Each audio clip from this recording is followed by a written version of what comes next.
Welcome to Up to Speed, Baker Tilly's automotive industry podcast. I am your host, Mike.mader, the dealership industry leader for Baker Tilly. Up to Speed serves as the automotive industry's connecting point to hear about conversations from industry leaders regarding topics pertaining to tax, accounting, and operations of retail dealerships. We arrive in your mailbox the third Wednesday of every month. If you'd like to listen to or view past episodes of Up to Speed, you can find them on our website at www.bakertilly.com/dealerships. In the competitive world of retail automotive dealerships, the importance of strategic succession planning and prudent estate management cannot be overstated. Dealerships face unique challenges as they navigate mergers, acquisitions, and unexpected leadership changes. In today's session of Up to Speed, we aim to explore effective strategies in succession planning and estate management, addressing key actions dealers can take to maximize lifetime exemption amounts for estate taxes, adapt succession planning during organizational change, and how to ensure your board alignment in the succession planning. My guest today is Jeff Bannon, a partner with the Rawls Group. Jeff partners with owners of capital-intensive businesses to achieve long-term strategy and succession planning goals. With over a decade of experience, he collaborates with high-end net worth individuals and advisors on complex financial and estate planning. Jeff works with automotive dealers addressing their sell or keep decisions and develops management benchmark strength and resolves interpersonal issues. Jeff graduated with a bachelor's in economics from the University of California, Santa Barbara, and played professional baseball for 8 seasons. Jeff, it's great to have you with us today, and I'm honored to have you on this month's episode of Up to Speed, where we're going to talk about topics around succession planning in the retail dealership space. Awesome. Thank you so much for having me, Mike. I'm looking forward to talking about succession. All right. So just kind of off the topic, baseball for 8 seasons. So what team did you play for, and what was your position? I was drafted by the Cincinnati Reds. I played 7 years with them in their minor league system up to AAA, 1 day in the big leagues, but no at-bats. Okay. I was drafted as a shortstop, but I was a jack of all trades, master of none. I could do just about anything okay, but I was never going to be an all-star. So I played 8 positions by the end of it and spent a little time with the Tampa Bay Rays, a little bit with Toronto Blue Jays before I hung them up. Okay, so that's why you're specializing in succession planning now. Specializing, not a jack of all trades, right? That is right. I've gone from a jack of all trades to deep into one topic. All right, perfect. Well, let's get started. So, when we look at the automotive retail space today, the average age of a dealer is about 72 years old. So we're going to be seeing a lot of succession planning and estate transition or ownership transition in the next 5 to 10 years. So with the potential or scheduled sunset of lifetime exemptions that end at the end of 2025, what actions should the dealers be taking this year, if any? Yeah, and in fact, I think I saw that the number was somewhere near $7 trillion worth of assets being transferred over the next 10 years. So it's a pretty significant event, obviously, that we're looking at. But in the current market in 2025, what we're really sensitive to is the fact that the lifetime exemption amount is currently about $13.9 million per person, almost $28 million per couple, that's allowed to be transferred from one generation to the next without incurring any estate tax. That exemption is set to expire at the end of this year and reset back to 7 million roughly is what we're ballparking based on inflation per individual. So it would go down to about $14 million per couple. So the delta there is 14 million that is either an opportunity or a defensive move to say that this window is open to make these types of asset transfers to say what would otherwise be a $5 million of unavoidable or otherwise avoidable estate taxes. So, as we look at that, the question becomes how much confidence do we have that Congress is going to take action and extend this tax environment? Given the results of the last election, there's high confidence that they'll go in that direction. But, as we talk to a lot of dealers, the question is, how much confidence do you have in Congress solving your problem? Right? Right. And do we want to leave it to them? So as we look at that, a lot of different dynamics come into play as we say, well, geez, I don't want to give up $28 million of assets. I don't want to make these transfers. And the question is, how do we do this in a way that fits my family, my successor's preparedness, my personal financial security? And there's a lot of different options out there. And I really think for the first step here is to recognize what is my exposure from an estate tax perspective. And what's driving the value of most people's net worth, particularly dealers, is the real estate and their operating companies. Mm-hmm. Right. And when we ask dealers what their value of their operating company is, it's usually whatever I had to tell the bank to secure a loan. Yes. And it's usually lower than what they anticipate it is in most cases. Right. And that's exactly the point, because the IRS will look at it a little bit differently at death and say, well, what's fair market value? Right. And so as we start to try to quantify the problem that we have, you got to be realistic about the value of the dealership through the eyes of fair market value to really get your arms around what the estate tax exposure is going to be. Right. Okay. And then after we understand what the exposure is going to be, the question becomes, well, which asset base makes sense to make gifts of? You know, what should I gift? Okay, should I gift, some of the dealerships, some of the real estate, some of the reinsurance company, or some other asset, vacation home? But it really comes down to the most effective tax transfer you would make in this scenario is the one that's going to appreciate the most. Because effectively, what we're trying to accomplish is taking that asset that is going to grow significantly over the next 10 to 15 years and remove all that taxable growth outside the estate. And that's going to be the operations in most cases.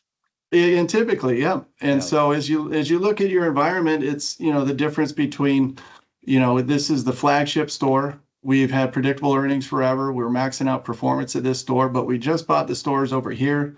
They're getting off the ground. We acquired them at a low value.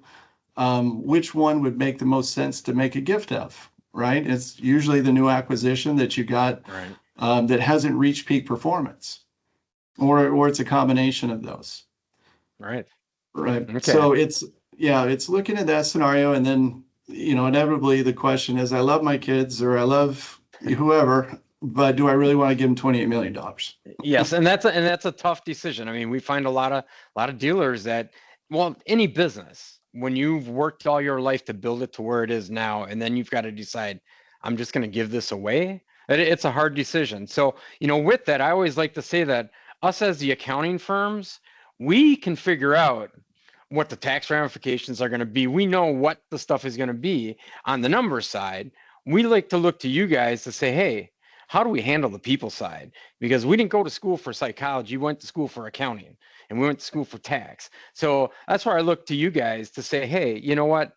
How do we handle the psychological or the people side of this to ensure that everybody feels like things are going right? So with that, there always seems to be something that causes uncertainty in the organization. It's when there's an unexpected leadership vacancy, such as the CEO or the CFO. So as we talk about the people side, how do you mitigate the risk associated with a change of leadership, unexpected change of leadership?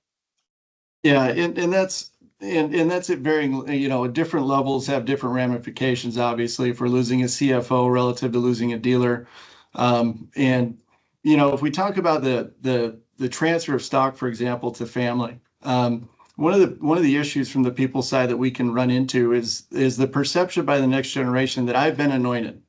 I just received stock. I am now the king. And the communication of what it means. Why are we transferring stock? Well, it's for tax purposes, right? We want to do this. This doesn't mean you're ready to run the dealership. You still got a long way to go. And so there's that dynamic on the people side that just takes a lot of time to get to know the family and perspectives and expectations. But as we talk about, the risk of losing key managers and the risk of losing the executives in the organization, our view with every dealer we work with is that a best practice is the constant development of your replacement as an expectation of your job performance, of your job description, right?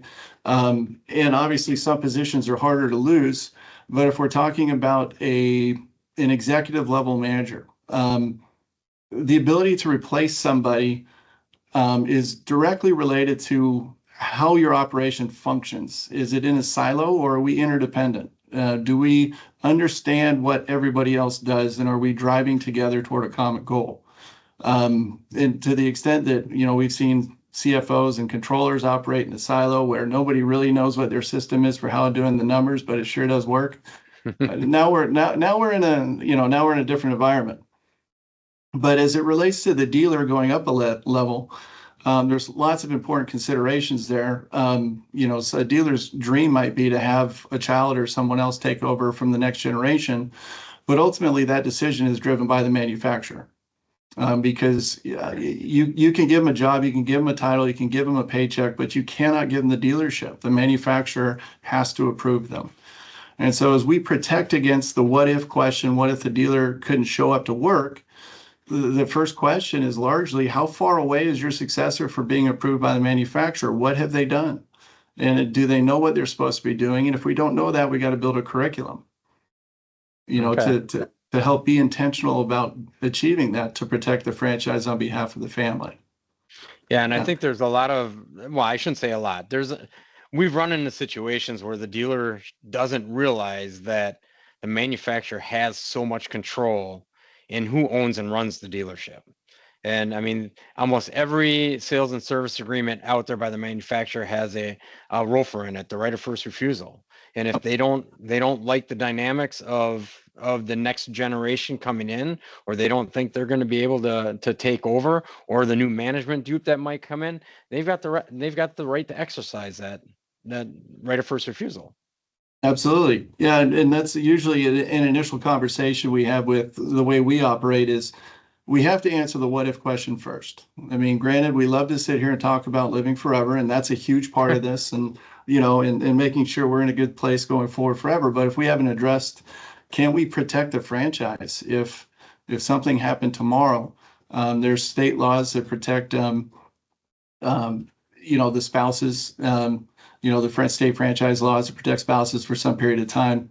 But ultimately, the best protection any dealer can have is what's called a succession bridge. To the extent that they look at the next generation and say, we're probably 5 to 10 years from being prepared. The question is, who in the organization is capable of being approved, either as an executive operator, if you will, with manufacturers? And then what type of retention plan, if we need one, would someone like that require to stay on board? So the conversation expands from that approval process to now we're talking about golden handcuff plans and how do we make sure that we've locked down the person or people who are key to protecting our franchise.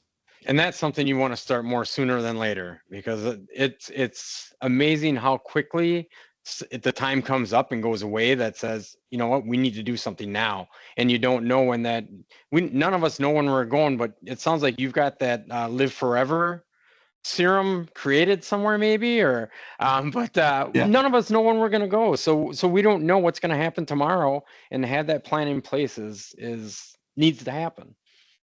Yeah. And, I just had the thought that a lot of times manufacturers will seize an opportunity to leverage their position with a dealer in a time of transfer. And the only way for a dealer to stay in control is to initiate the conversation early with the manufacturers. What would it take to get this approved? Because as long as the dealer's there and in control, and they're performing well, the manufacturers want to work with them to make sure that there is continuity of that profitability. Right. In the absence of a plan, the family comes or the business comes begging for approval, and the manufacturer likely will say something like, I'd love to approve that person, but you guys really need to work on your new image. I need a couple more, whatever it is, a rebuild, and then we'll do it. So they like to exercise everything they can. Yeah. So, as groups tend to get larger, every corporation has quote unquote a board of directors, but as they get larger, they tend to form or create boards that maybe have outside advisors that come in to advise on their business operations, such. So what role does a board of directors typically play in any type of succession planning, and how do you ensure that the business owners are in alignment with the board's expectations? Yeah, no, that's huge. As family businesses start as one generation pulling themselves up by their bootstraps and then continues to grow and grow and grow, the governance environment becomes much more complex, requiring a board of directors, right? And the scope of the board is really the most important thing to clarify from the beginning. If we have a dealer that's run things her whole life, most of those decisions that they make from a board level happen while they're driving to work in the morning and think, geez, we had to do this, right? And then it becomes, a board environment begins as really perfunctory. We just need to do something in order to record some minutes.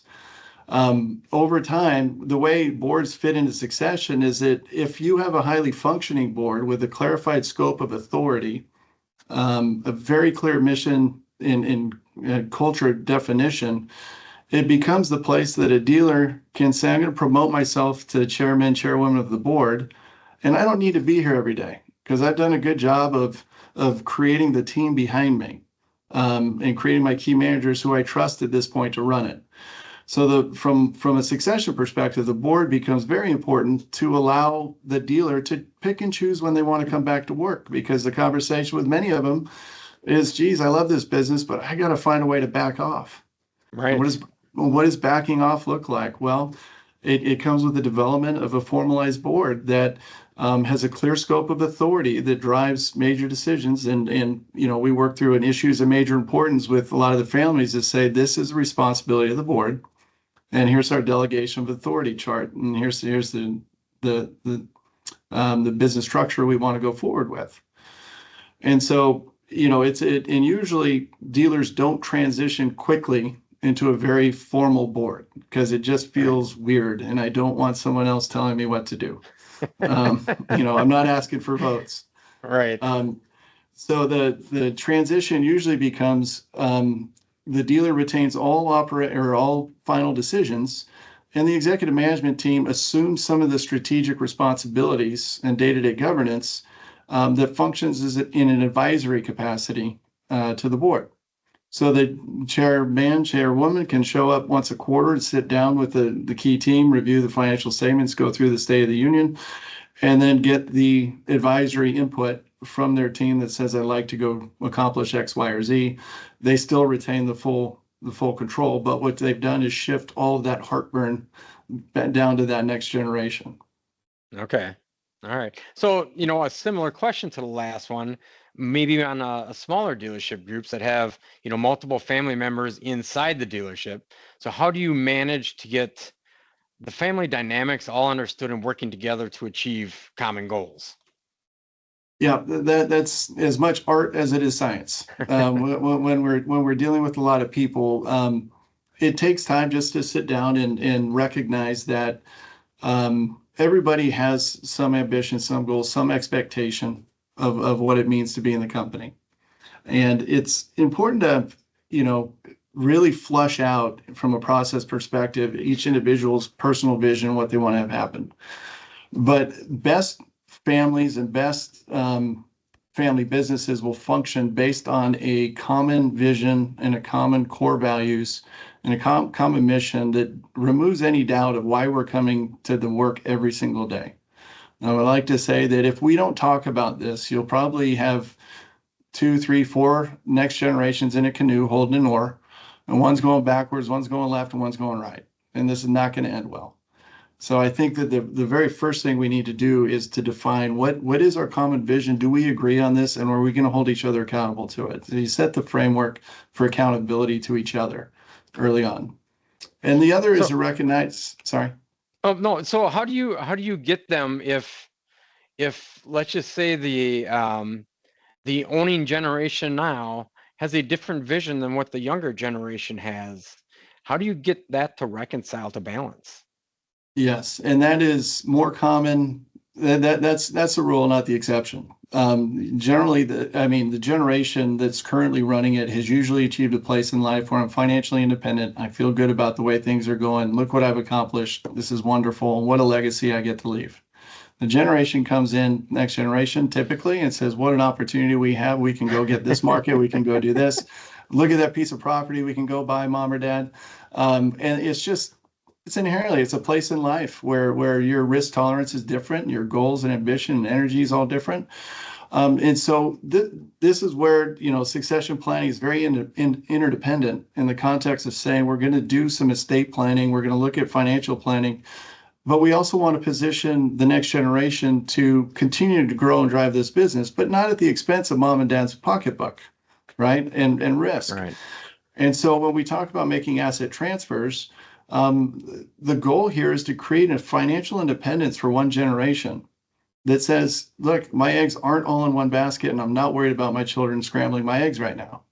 How do we create that financial independence from the business in order to create an environment where the next generation has the opportunity to come together and create their own vision and growth going forward? And so these are all interrelated, interconnected, with the end goal of making sure that we have a continuity of culture.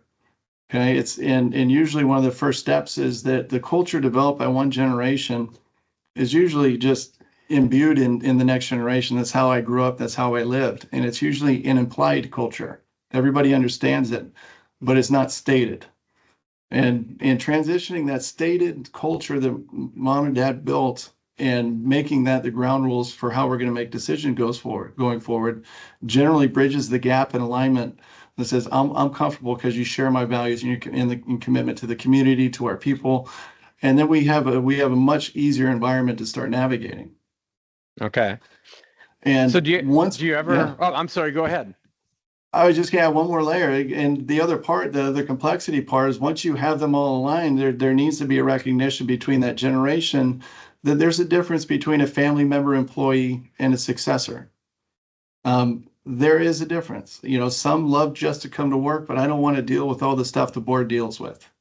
The other one says, I can't wait to have the final votes. I'm willing to do everything and work every weekend and every hour in order to do it. And it's okay. It's okay that we're different.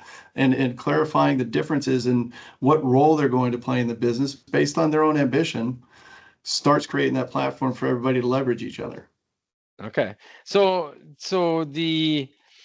I don't want to characterize people, but the baby boomers tend to not want to let go. Whether that's true, whether that's my feeling, thoughts, whatever.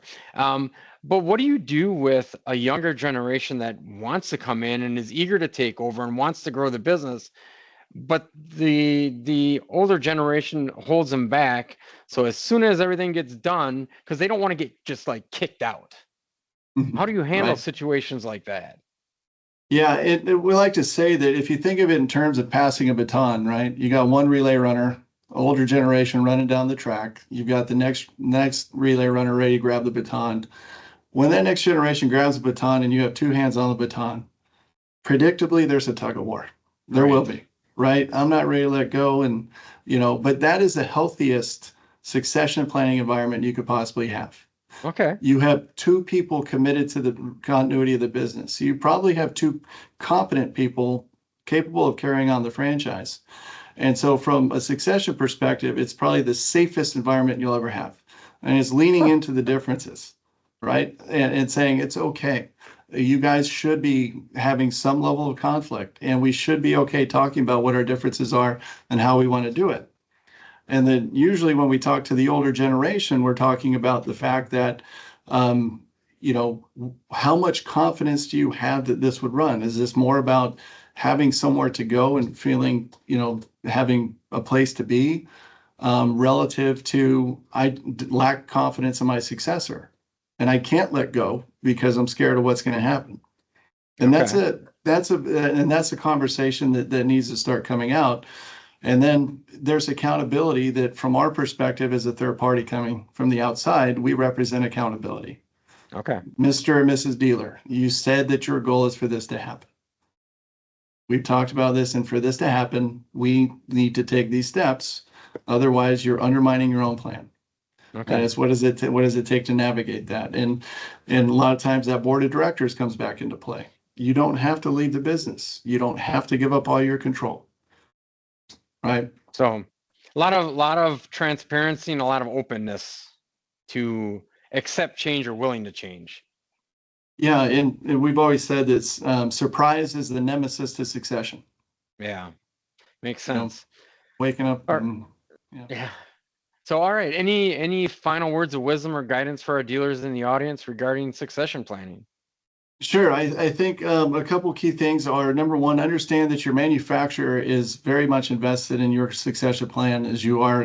It can be, number one, something scary. I don't want to talk to them or give them an opportunity. But the sooner you have the conversation, the better. And I think the process of succession planning inherently builds value in every organization. The value of your business is dependent upon the predictability of future profits, right? Largely. Right. Succession planning inherently protects future profits. It And does. whether you're going to sell, whether you're going to keep it, the value of your business will be protected and safer having gone through the process of looking at it. Okay. Well, Jeff, Yeah. I've got one final question. Has Okay. nothing to do with succession planning, has nothing to do with auto dealerships, but it has everything to do with baseball. Okay. I'm So in. so when you play baseball with your extended family, is it a fair game? Not really. It depends. They make me hit left-handed, which Okay, I look all like right. I look like an unfolding lawn chair left-handed. So it's just, All right, practice makes perfect. that's right. Well, Jeff, I thank you for taking some time and talking with us today and giving us some insights into succession planning for auto dealers. Yeah, thank you. I really appreciate the opportunity to be here. All right. Yeah. To our audience, thank you for joining us today. And if you have any questions for Jeff, his contact information will display on the screen. Feel free to reach out to him directly. We look forward to seeing you on our next Up to Speed episode. And remember, we arrive in your mailbox the third Wednesday of every month. You can also visit our website at www.bakertilly.com/dealerships to view past episodes. Until next month, make it a great day.